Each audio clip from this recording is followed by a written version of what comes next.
Hello Newtonians!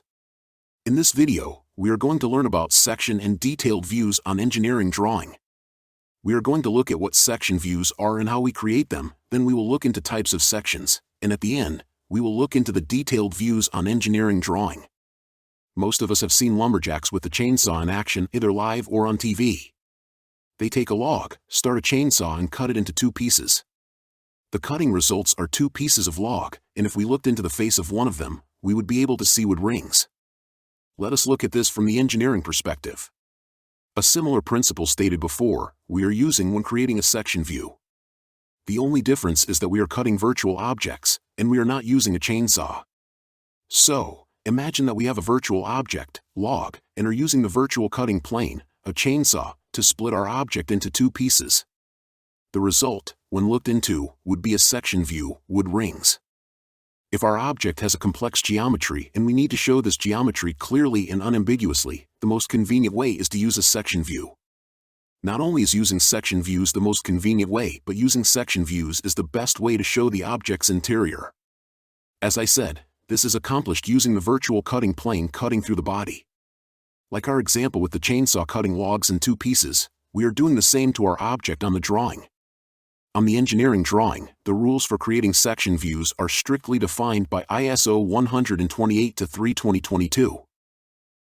Elements of the section view.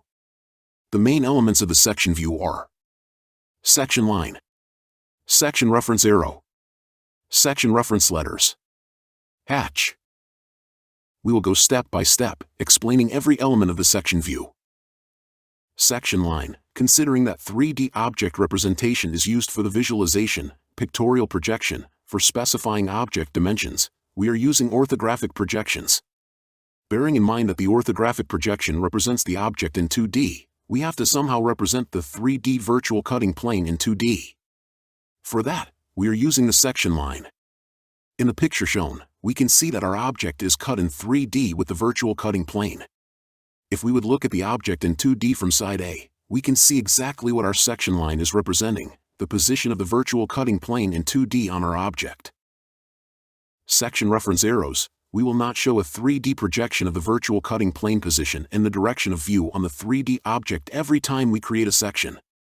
Instead, we will only create an orthographic view and create a section from there. We are going to point the direction of the section view with the use of the section reference arrows. Section reference letters. We have defined the section line and the section identification arrows, but there is still something missing. A section identification letters. Imagine that you are creating a drawing with 10 different section views. It would be difficult and time-consuming to match every section line with its corresponding section view. In order to maintain clarity and unambiguity, we are adding two equal capital letters to the section identification arrows. Usually, even though the section identification letters are defined with two letters by ISO standard, I add the word section in front of the letters. If you scale the section, a used scale should also be displayed. I usually add scale in front of the actual scale. When you have many sections in detailed views, I believe that it adds certain clarity to the drawing. Hatch. Looking at the section view, it is hard to understand which area is cut and which is not. To make this clear, we are using cross-hatching. Every surface that is cut is marked with a thin line, 45 degrees tilted with respect to the main contour. We are calling this surface pattern a hatch. Of course, the ISO 128-3-2022 standard defines the type of the section line and the shape and size of the section identification arrows, fonts, etc. But as we are using CAD software to create the drawings, CAD software has already implemented ISO rules. For that reason, these details have been left out of this video.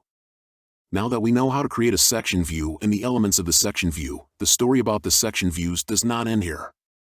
The example I explained you before belongs to the group of full sections.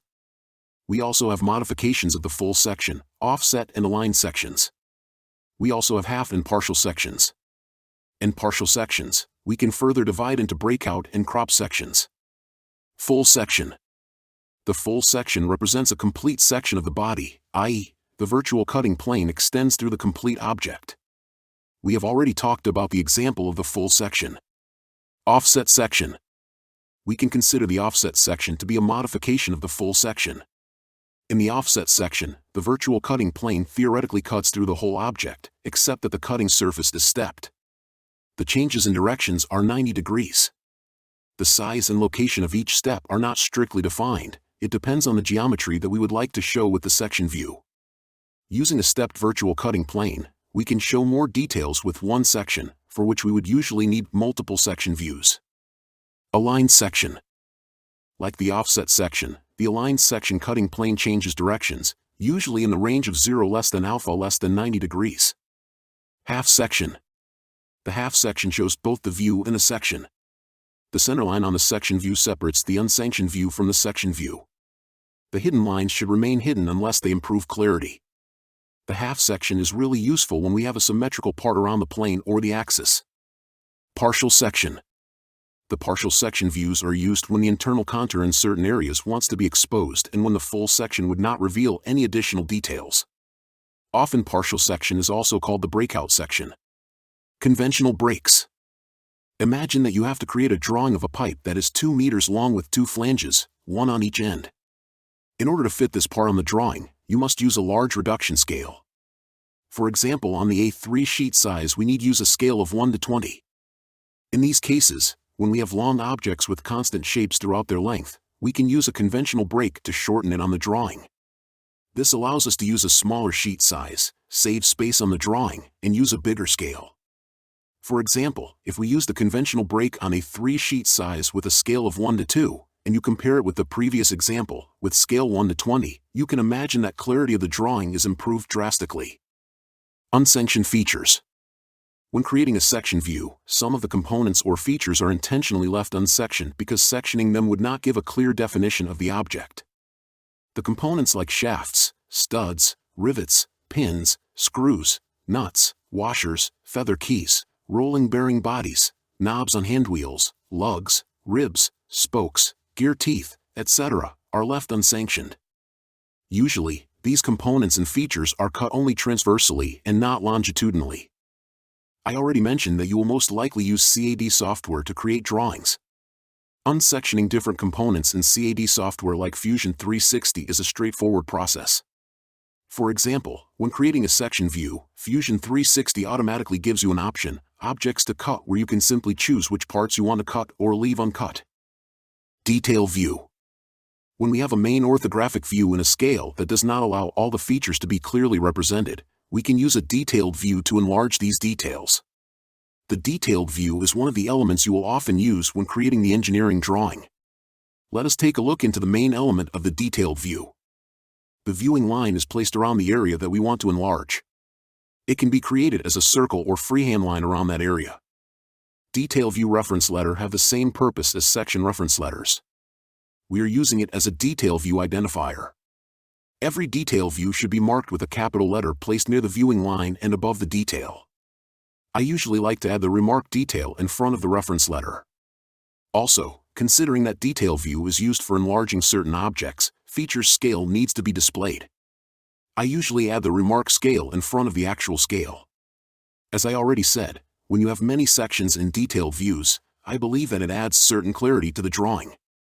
Using section views and detail views on your drawings increases the clarity of the drawing. In order to get a full grasp of when to use section views and detail views requires practice. But like in everything else, the more you use it and practice it, the better you will get. With the usage of CAD software, creating these views is easy and straightforward. With just a few clicks, your CAD software will create a section view, hatch it, scale it, etc. But still, you don't want to be one of those engineers clicking things around, not caring or knowing why you are doing it. Always keep in mind that software is as smart as the person using it. Did you learn anything new in this video? Let us know in the comments below. Do you like our videos? Then, give us a thumb up, comment, and share it with your friends, colleagues, and on your social media channels. And if you want to become a part of the Newtonians, make sure to subscribe to our channel.